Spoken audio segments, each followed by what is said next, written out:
Hello, आप सभी का स्वागत है हमारे इस यूट्यूब चैनल पे। आज बुधवार का दिन है और आज आप लोगों के लिए फिर से एक मर्डर मिस्ट्री की कहानी मैं लेके आया हूँ। ये कहानी है ऑटो शंकर के बारे में। ऑटो शंकर जो कि चेन्नई का रहने वाला था, 1955 में इसका जन्म हुआ था। ये बच्चा आगे जाके एक सीरियल किलर बनने वाला है। ये कहानी मैं आपको बताने वाला हूँ इस एपिसोड में। बेरियाड जो कि एक जगह है चेन्नई के अंदर में, आज भी लोग जब उस इलाके में जाते हैं तो ऑटो शंकर का खौफ उनको साफ नज़र आता है। घर के बालकोनी से बाहर नजर आने वाले काफ़ी सारे लोग, जिनके आंखों में आज भी ऑटो शंकर का खौफ साफ साफ देखने को मिलेगा। ऑटो शंकर, उसका जन्म 1995 में हुआ था। ऑटो शंकर जब टीनेजर हुआ तो वो शहर में आ गया काम की तलाश में। उसने सबसे पहला जो काम पकड़ा था वो था पेंटर का। वो लोगों के घरों में जाकर पेंटिंग किया करता था। जब कोई क्राइम किसी इंसान के ऊपर होता है तो क्राइम करने वाला भी इंसान होता है और उस क्राइम के बारे में सज़ा देने वाला भी एक इंसान ही होता है। लेकिन हम आसपास में कितने सारे इंसान से डेली मिलते हैं, लेकिन कोई किसी के मन की बात तो जानता नहीं है कि किसके अंदर कैसा भावना छुपा हुआ है। ठीक ऐसा ही हुआ। वो पेंटर जो ऑटो शंकर उसको जब काम दे रहा था तो नहीं जानता था कि ऑटो शंकर किस किस्म का इंसान है, उसके अंदर कैसी भावनाएं उत्पन्न है। ऑटो शंकर, जिसका रियल नाम गौरी शंकर था, वो शुरुआत में गौरी शंकर के ही नाम से जाना जाता था और उसी नाम से उसको काम भी मिला था। शुरुआत में जब पेंटर का काम कर रहा था, उसने काम में मन लगता था और काफ़ी अच्छे से ही काम कर रहा था, लेकिन उसका किसी एक काम में मन नहीं लगता था क्योंकि वो पैसा जल्दी से जल्दी कमाना चाहता था। ऐसा ही उसे मौका मिला 1970 में। 1970 में तमिलनाडु सरकार ने शराबबंदी का कानून लगा दिया और पूरे शहर के अंदर में शराब बंद हो गया। उस समय जो गौरी शंकर था उसने एक ऑटो खरीद लिया था और वो ऑटो को चलाता था।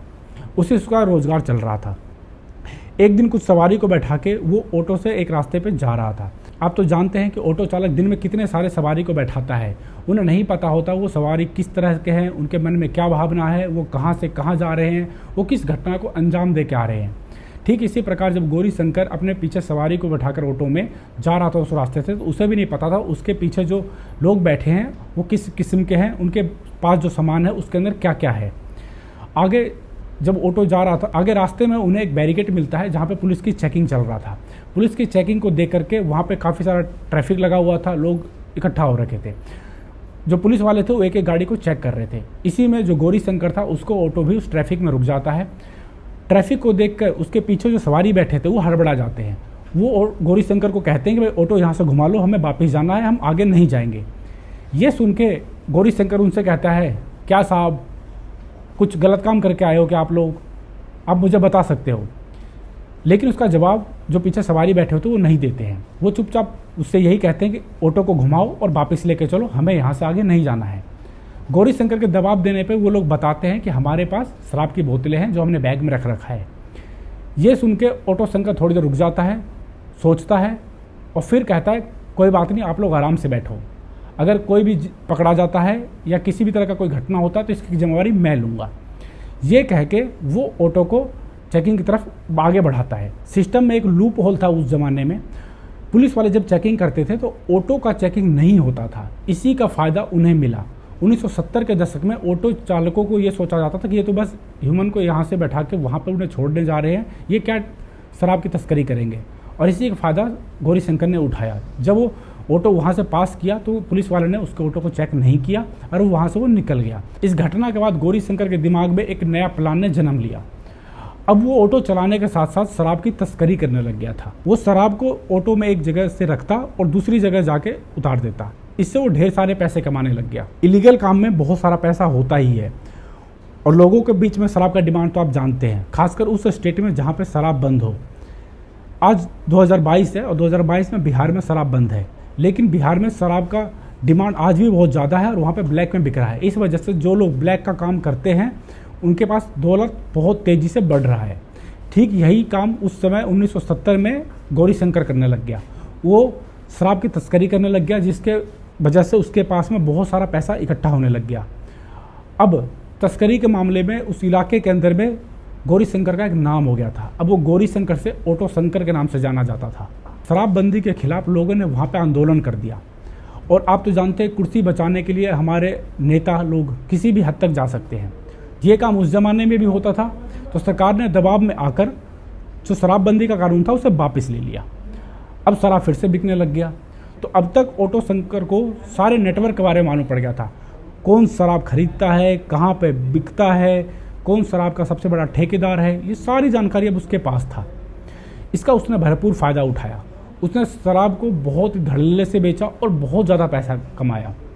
कुछ समय के बाद 1980 में वहाँ की सरकार ने फिर से शराबबंदी का कानून लागू कर दिया और इसका ठीक फ़ायदा ऑटो शंकर ने उठाया। उस समय वहाँ की सरकार को ये नहीं पता था, उनके समझ में नहीं आ रहा था कि शराब को बंद करें या फिर से चालू करें, लेकिन ऑटो शंकर को एग्जैक्टली पता था कि उसे क्या करना है। उसने अपने इलाका जो बैरियर कहलाता है आज के डेट में भी, वहाँ पे एक देसी शराब का भट्टी लगाया और नकली शराब बनाने लग गया। उस इलाके में बहुत सारे जो ऑटो चालक थे वो सारे उसके नेटवर्क से जुड़े हुए थे, तो शराब वो खुद बनाने लग गया और अपने ही ऑटो से सब जगह डिलीवर करने लग गया। इसकी वजह से उसके बाद बहुत सारा पैसा आने लग गया, बहुत सारे लोग उससे जुड़ गए और उस इलाके में ऑटो शंकर का नाम जाने लग गया।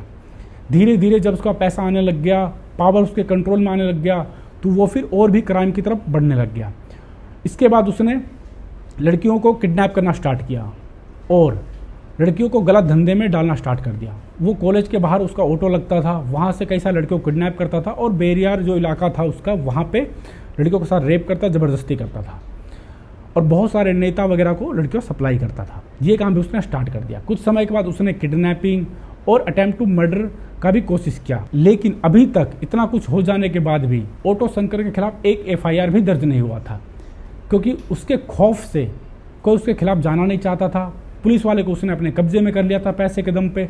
कुछ पुलिस वाले डर के कारण उसके खिलाफ नहीं होते थे और कुछ पुलिस वाले पैसे की वजह से। चेन्नई के अंदर में बहुत ही पोर्स इलाका है जहाँ पे काफ़ी सारे क्लब हैं। इन्हीं में से एक क्लब के अंदर में जो ऑटो शंकर था वो रेगुलर जाया करता था। उस क्लब के अंदर में वो वहाँ पे विलन की तरह बैठ करके सोफे पे बैठकर एक हाथ में शराब एक हाथ में सिगरेट लेकर के वहाँ डेली एंजॉय किया करता था। सामने लड़कियां होती थी जो डांस करती थी। ऑटो शंकर उसको फिल्म के अंदर में विलन का किरदार बहुत ही ज़्यादा पसंद था। वो विलन को देख के काफ़ी इंस्पायर हुआ करता था, सोचता था कि ये तो मैं ही हूँ और उन्हीं के जैसा वो क्राइम भी करना चाहता था। जब वो एक दिन वो क्लब में बैठा हुआ था, उसके एक हाथ में सिगरेट और एक हाथ में शराब था। उस समय उसके सामने एक लड़की परफॉर्म कर रही थी जिसका नाम लिली था। जब ऑटो शंकर ने लिली को देखा तो उसे लिली काफ़ी पसंद आ गई और उसने क्या किया, लिली को ऑफर किया कि तुम मेरे साथ चलो। लिली जो कि इस इंडस्ट्री में नहीं आई थी, उसको भी पैसा कमाना था, तो वो ऑटो शंकर के साथ उसके इलाके बैरियर में आ जाती है। वो ऑटो शंकर के साथ ही रहने लग जाती है। एक दिन सुबह सुबह क्या होता है, जो ऑटो शंकर था वो सो रहा था, उसके साथ काम करने वाले कर्मचारी भाग के आता है, ऑटो शंकर को जगाता है कि सर सर उठो। ऑटो शंकर उठ के बोलता है कि अबे क्या हुआ, इतनी सुबह क्यों उठाया, तेरे पेट में चाकू मार दूं क्या? तो उसका कर्मचारी बताता है कि हुजूर लिली है, वो एक लड़के के साथ भाग गई है, वो उसके साथ प्यार करती थी। ये सुन करके ऑटो शंकर का दिमाग खराब हो जाता है, वो गुस्से से पागल हो जाता है। वो अपने कर्मचारी को कहता है कि मैं तुम्हें 6 घंटे का टाइम देता हूँ, 6 घंटे में वो लिली और उसका आशिक मेरे सामने होना चाहिए। आज शराब की गाड़ी कहीं नहीं जाएगा। आज अगर एक भी इंसान सांस ले रहा है तो उससे पूछो जा करके कि वो दोनों कहाँ हैं, मुझे उनका पता चाहिए और मेरे सामने उन्हें हाजिर करो। 6 घंटे का समय है। उस समय तक ऑटो शंकर का उस इलाके में नाम हो गया था, बहुत सारा जान पहचान हो गया था। उनके साथियों ने कुछ ही घंटे में लिली और उसके दोस्त को ढूंढ लिया और बैरियर के सामने लाके खड़ा कर दिया। बैरियर को इतना ज़्यादा गुस्सा आया कि उसने अपने बेड से लिली को सबके सामने मारना स्टार्ट किया और तब तक मारा जब तक कि लिली की सांसें रुक नहीं गई। उसने लिली को मार मार के जान से मार दिया। उसके बाद उसके बॉडी के सामने बैठ के उसके दोस्त से पूछता है कि बता अब तेरा क्या हाल किया जाए। ऑटो शंकर उसमें इतना ज़्यादा गुस्से में था, उसने पेट्रोल उस लड़के के ऊपर छिड़क करके उसे आग लगा दिया, उसे जिंदा मार दिया। उसके मारने के बाद उसके हड्डियों को बे ऑफ बंगाल यानी बंगाल की खाड़ी में फेंकवा दिया और लिली की बॉडी को वहीं दीवार में चुनवा दिया। इस तरह से ये इसका रिकॉर्डेड पहला क्राइम था, जो पहला मर्डर उसने किया था। इसके कुछ समय बाद इस तरह से उसका क्राइम और ज़्यादा बढ़ने लग गया और वो मर्डर के अंदर भी इन्वॉल्व होने लग गया। जो ऑटो शंकर था वो अपने क्लब में बैठा हुआ था, वहाँ पे कुछ लोग आते हैं, 4 लड़के जो कि काफ़ी अमीर घर के थे वह उस क्लब में आते हैं।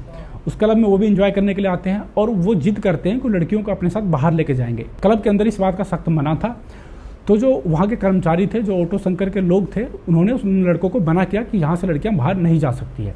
इस बात को लेकर वो लड़के गुस्सा हो गए और उन्होंने उन कर्मचारियों के ऊपर हाथ उठा दिया। इस बात से झगड़ा और ज़्यादा बढ़ गया। ऑटो शंकर वहाँ आता है और जब उसे पता चलता है कि ये बाहर के कुछ लोग 3-4 लड़के जो कि काफ़ी अमीर घर से बिलोंग करते हैं और यहाँ पे आकर झगड़ा करते हैं और हमारे कर्मचारियों के ऊपर हाथ भी उठाया है, ये देख के ऑटो शंकर उन 4 लड़कों को बहुत बुरी तरह से मारता है, पीटता है उसी क्लब के अंदर और तब तक मारता है जब तक कि वो 4 मर नहीं गए। इसके बाद उन चारों की बॉडी को अपने ऑटो में डलवाता है और उसे बेयार में ले जाकर दीवार में चुनवा देता है। इसी तरीके से उसका क्राइम दिन प्रतिदिन बढ़ता जा रहा था, उसे रोकने वाला कोई भी नहीं था। अब वो सीरियल किलर बन चुका था, उसके हाथों कई सारे लोगों की जान गई। कुछ समय के बाद एक दिव्या नाम की लड़की जो कि चेन्नई पढ़ने आती है गुजरात से, वो कॉलेज से जब बाहर निकल रही थी तो उस समय ऑटो शंकर के कुछ लोग वहाँ रास्ते में खड़े थे। वो उस दिव्या को देखते हैं और उसको किडनैप करके ऑटो में बैठाकर जबरदस्ती वहाँ से लेके जा रहे थे। एक मोड़ पे हिम्मत करके दिव्या ऑटो से कूद जाती है और भागती हुई पुलिस स्टेशन के पास जाती है। इसके पीछे पीछे वो गुंडे भी उसके पीछे आते हैं, लेकिन वो भागते भागते पुलिस स्टेशन के गेट तक पहुंच जाती है। एक पुलिस वाले की नज़र उस पर पड़ता है, इसकी वजह से वो जो गुंडे उसके पीछे आ रहे हैं वो अंदर नहीं आ पाते हैं, वो बाहर ही रुक जाते हैं। दिव्या अंदर जाती है और अपना FIR दर्ज करवाती है। ये पहला FIR था जो रजिस्टर हुआ था 1982 के अंदर में ऑटो शंकर के ऊपर। ऑटो शंकर यूँ तो बहुत बड़ा हस्ती था, लेकिन उसने एक बहुत बड़ा किला खड़ा कर दिया था, लेकिन उस किले को ढाने के लिए एक सच्चा पुलिस वाला और एक FIR ही काफ़ी था। उस दिव्या ने जो FIR उसके खिलाफ किया था वही बहुत था उसके साम्राज्य को गिराने के लिए। उस FIR के बदौलत पुलिस वाले उसके इलाके में पहली बार जाते हैं और उसको अरेस्ट करते हैं। लेकिन हमारे सिस्टम में कमियां हैं, इस कमियों को फायदा उठा करके ऑटो शंकर जमानत पे बाहर आ जाता है और अपने अपराध को फिर से अंजाम देने काफी सारे डिस्क्रिप्शन 1982 के अंदर में वहाँ की सरकार चेन्नई की सरकार वो गिर जाती है और बाद में राष्ट्रपति शासन होता उन तीनों को ठीक उसी समय जब वो पुलिस उन तीनों को पकड़ के स्टेशन में 9 लड़कियों का अपहरण की घटना दर्ज होता है। कबूल किया। उस समय चेन्नई के अंदर में माँ बाप बच्ची को पैसे के लिए खुद ही बेच देते नहीं था। काफी दिन ऐसा घटना उस जमाने में हुआ करता था चेन्नई के अंदर। पुलिस वाले भी कंप्लेन नहीं लिखते थे, ये सोच के कि लड़कियां बिकने के डर से घर से भाग जाती हैं, ये सोच के वहाँ के पुलिस स्टेशन वाले कंप्लेन नहीं लेते थे। 3 शादी हुआ था, लेकिन एक बार में 9 लड़कियां जब गायब हुई तो पुलिस वाले पास कोई बहाना नहीं था, उन्हें कंप्लेन लिखना ही पड़ा। उसके और उस समय राष्ट्रपति शासन तरीके से वहाँ के जो सारी बात बताया राज्यपाल थे, इस तरह से बचपन उन्होंने पुलिस कमिश्नर को बुलाया, उनको सख्त आदेश दिया कि किडनैप करके घर घटना में के लेके पीछे जो आदमी है जिसका हाथ है उसे पकड़ के लेके आओ और इस घटना को इवन उसके अंजाम तक पहुंचा पति था। ये सुनकर वहाँ के LG और जो पुलिस वाले थे को लेकर अपने भाई वगैरह उस ऑटो शंकर के पीछे कहने के लिए बहुत सारे प्रॉपर्टी के पुलिस लिए वाले पैसे के लालच में उसका साथ देते ही थे। कुछ पुलिस वाले जान गंवाने के डर से ऑटो शंकर के खिलाफ नहीं जाते थे, लेकिन उसके गवाही पुलिस वाले भी वहाँ एग्जिस्ट करते इन तीनों को सजा जिन्होंने ऑटो शंकर को पकड़ने के लिए हिम्मत दिखाया था और लास्ट में जाकर उसे पकड़ा। चला है पकड़ने के बाद उसको काफी सारे FIR भी दर्ज हुए, उसका मुकदमा भी चला और 1982 के अंदर में जेल के फांसी की सजा दिया गया। बहुत ही सड़गल ऑटो शंकर जो किसी को मारने से बिल्कुल हिचकिचाता नहीं था, रेणुका जब उसे फांसी की सजा का हुआ तब उसने सुप्रीम कोर्ट में केस चला, सुप्रीम कोर्ट ने हाई कोर्ट में सुप्रीम कोर्ट में और राष्ट्रपति के साथ पास भी एक लेटर की सजा दिया, लेकिन तीनों ही जगह से उसकी क्षमा याचिका को तूने फांसी की सजा तो रोक दिया गया। और ये बात इन्हें दोनों को नहीं पता था। ये दोनों जेल में हमेशा सोचते बाद में कि आज हमारा लास्ट ऊपर काफी सारे मूवी भी बना है, काफी सारा सीरीज भी आया है। मौत के डर से ज्यादा डरावना होता है वो इलाका बेरियार इलाका जहाँ पे ऑटो शंकर पला बड़ा था, जहाँ पे उसने अपना बिजनेस स्टार्ट किया था। आज हर एक दिन वहाँ जाते हैं वो इलाका, लेकिन बाद में मालूम पड़ा कि आज भी सदमे में है। वहाँ के लोग, वहाँ के लोगों का आंख में उसका डर आज भी फांसी का नजर आता है। लेकिन इनका आपको हमारा वीडियो कैसा लगा हमें कमेंट करके जरूर बताएं। आप मुझे कमेंट में बताएं कि क्या ये सजा इनके लिए काफी है या नहीं है।